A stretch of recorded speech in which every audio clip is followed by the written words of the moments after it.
የሆሳናን የማለዳ ድባብ ምን እንደሚመስል እንቃኝ ነው። እንግዲህ ሆሳና በማለዳው ምን ትመስላለች ሲል ደግሞ ባልደረባችን በስፍራው ነው የሚገኘው። በቀጥታ መስመራችን ላይ ተገኝቶ ደግሞ የማለዳ ድባቡን ያስቃኘናል። ባልደረባችን ግዛቸው ግርማይን በቀጥታ መስመር ላይ አግኝተነዋል። ግዛቸው ያደመጥከን ከሆነ የማለዳ ድባቡን ምን እንደሚመስል ልታስቃኘን ትችላለህ?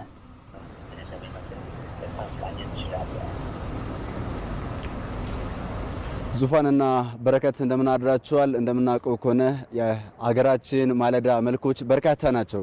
ከነዚህ ማለዳ መልኮች ደግሞ ሁሉም የሀገራችን አካባቢዎች ላይ ሁሉም ማህበረሰብ በዚህ ማለዳ በመነሳት አርሶ አደሩ ወደ እርሻ ማሳው ሲያቀና፣ መንግስት ሰራተኛው ደግሞ ለሀገር ግንባታ የራሱን ስራ የሚያበረክትበት እንዲሁም ደግሞ ስፖርተኛው ተነስቶ ስፖርታዊ እንቅስቃሴ የሚያደርግበት ማለዳ ላይ እንገኛለን። እኛ እንግዲህ በማዕከላዊ ኢትዮጵያ ክልል ሆሳና ከተማ እንገኛለን። ሆሳና ከተማ በአሁኑ ሰዓት ሽርጉድ እያለች ትገኛለች። አጠቃላይ የንግድ እንቅስቃሴዋ የተሳለጠ ምቹ ለማድረግ ማለዳ ላይ እንግዲህ በርካታ እንቅስቃሴዎች የሚደረጉባት ከተማ ነች። እኛም እንግዲህ ማለዳውተን ሆሳና ከተማ እንደተመለከትነው ከሆነ በኮሪደር ልማት የለማች ምቹ ውብ ስፍራ ያለባት እንዲሁም ደግሞ ለስፖርት ለአካላዊ እንቅስቃሴ ምቹ የሆነ የመንገድ እንዲሁም ደግሞ የትራንስፖርት ሂደቱን ፈጣን የሚያደርጉ ሁኔታዎች እንዳሉ የተመለከትንበት ነው።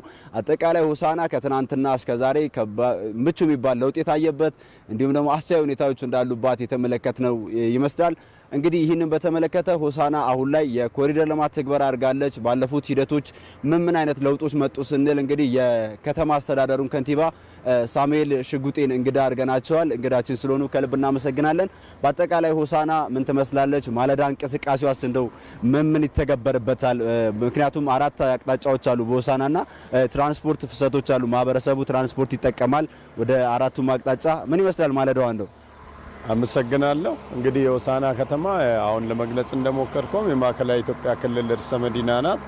ባለፉት 2 ዓመት ተኩል ጊዜ ጀምሮ በርካታ ከተማዋን ውብና ጽዱ የሚያደርጉ መሰረተ ልማቶች እየተሰሩ እንዳሉ አይታቸዋል። ከ24 ኪሎ ሜትር በላይ የኮሪደር ልማት ተሰርቷል። የውስጥ ለውስጥ አስፋልት ከ20 ኪሎ ሜትር በላይ ተሰርቷል። ዋና ዋና መንገዶች ግንባታ ተካሂዷል። ከዚህ ውጪ ሆሳና ከተማ ወደ አገር አቀፍ አቋራጭ የሆኑ 3 ትላልቅ መንገዶችና ዞኖችን የሚያገናኙ ወረዳዎችን ዞኖችን የሚያገናኙ ወደ 6 መስመሮች አሉ። ማለዳ ላይ በእነዚህ መንገዶች ላይ ከፍተኛ የሆነ የተሽከርካሪ ፍሰት አለ። ይህንን የከተማውን እንቅስቃሴ መሸከም የሚችል 2 ትላልቅ መናኸሪያዎችን ገንብተናል። በእነዚህ 2ቱ መናኸሪያዎች በ6ቱ አቅጣጫዎች በአገር አቀፍና በአካባቢ ወረዳዎችና ዞኖች የሚሄዱ ተሽከርካሪዎች ናቸው የሚንቀሳቀሱት። በከተማችን ውስጥ የኮሪደር ልማቱ ምቹ ያደረጋቸው ወጣቶች ማለዳ ላይ ወጥተው የማለዳ እንቅስቃሴ ይሰራሉ። የንግድ እንቅስቃሴም እንደምታዩት በከተማችን ውስጥ በከፍተኛ ደረጃ ላይ ነው ያለው። በሌላ መልኩ ከተማችን ሆሳና የማዕከላዊ ኢትዮጵያ ክልል ርዕሰ መዲና ከሆነች ጀምሮ የኮንፈረንስ ቱሪዝም ወይም ትላልቅ ስብሰባዎች አገር አቀፋዊ ስብሰባዎች የሚካሄዱባት ከተማ ሆናለች። ባለፈው እንዳያችሁ 20ኛውን የብሔር ብሔረሰቦችን በዓል እጅግ በደመቀ ሁኔታ ማክበር ችለናል። ከዛ በኋላ ትላልቅ አገር አቀፋዊ የሆኑ ኮንፈረንሶች እየተካሄዱ ነው። ዛሬ ከናንተ ጋር ቆይታ እያደረኩ ባለውበት ሰዓት እንኳን የአገራችን የብልጽግና ፓርቲ ጉባኤ የ6 ወር አፈጻጸም እየገመገመ ያለበት ሁኔታ ነው ያለው። የከተማ ልማት ሚኒስትር ጉባኤ በቅርብ ቀናት አድርጓል።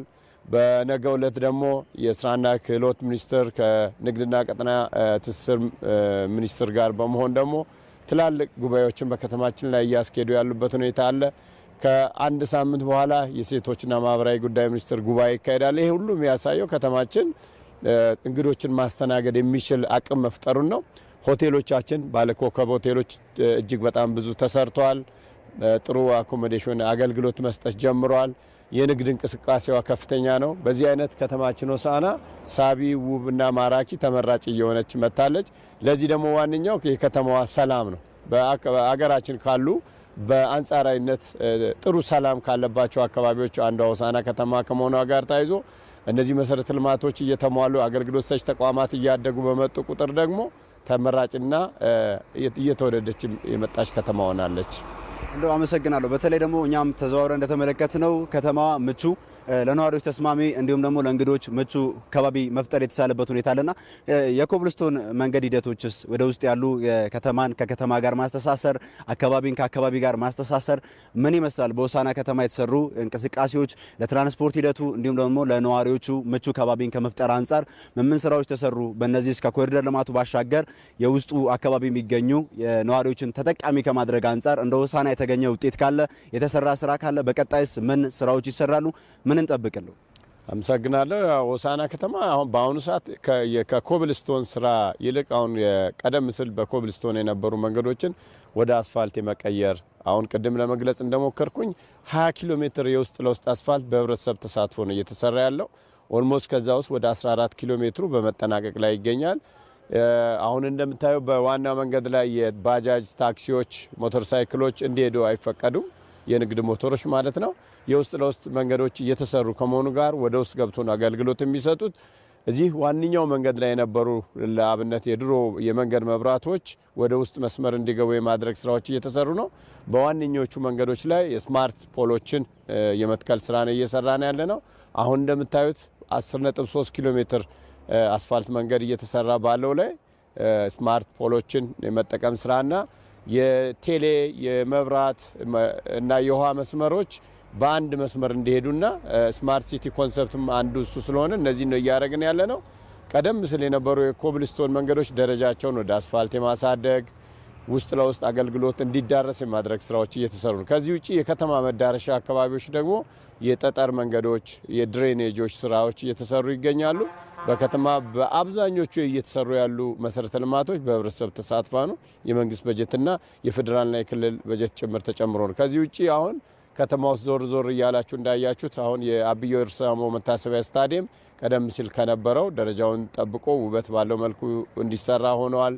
ወደ ላይ ወደ አዲ ነፈራ አካባቢ ሄዳችሁ ብታዩ ደግሞ የተለያዩ ኢቨንቶችን ማስኬድ የምንችልባቸው ሜዳዎች በተዋበ አግባብ እንዲሰራ ተደርጓል። ይሄ ደግሞ ወጣቶች አልባሌ ስፍራ ላይ እንዳይውሉ የማድረግና በስፖርታዊ እንቅስቃሴዎችና መዝናኛዎች እንዲያሳልፉ የማድረግ ስራ ነው የሚሰራው።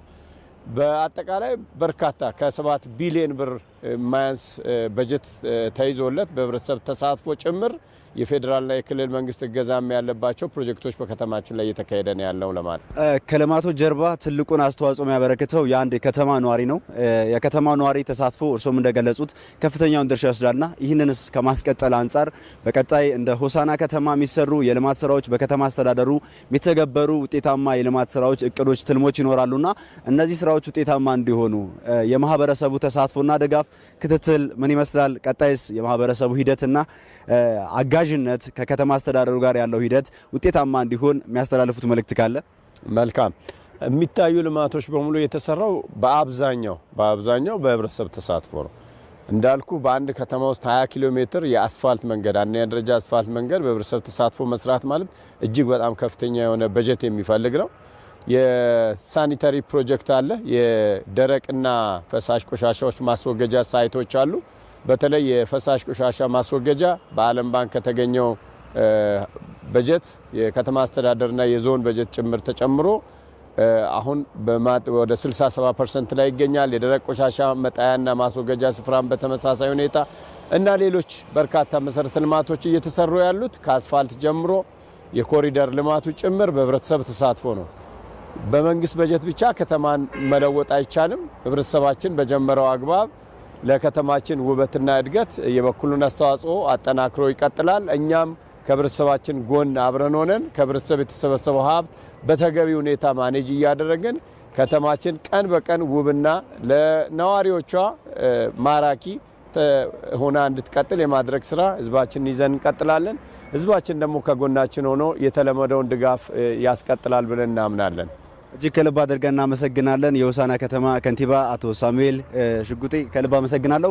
ተመልካቾቻችን በአጠቃላይ እንደ ሀገር የተተገበሩ የልማት ስራዎች ሁሉንም የሀገሪቱ አካባቢዎች ተጠቃሚ ማድረግ የቻሉበት ውጤት የተገኘበት መሆኑን የተመለከትንበት እንዲሁም ደግሞ ማለዳ ላይ በርካታ እንቅስቃሴዎች በሆሳዕና ከተማ የሚደረጉበት የንግድ የትራንስፖርት ሁኔታዎች ምቹ የሆኑ መምህራን እንዲሁም ደግሞ ተማሪዎች በአሁኑ ሰዓት ወደ ትምህርት ቤት እየሄዱ እንደሆነ እኛም እየተመለከትን እንገኛለን።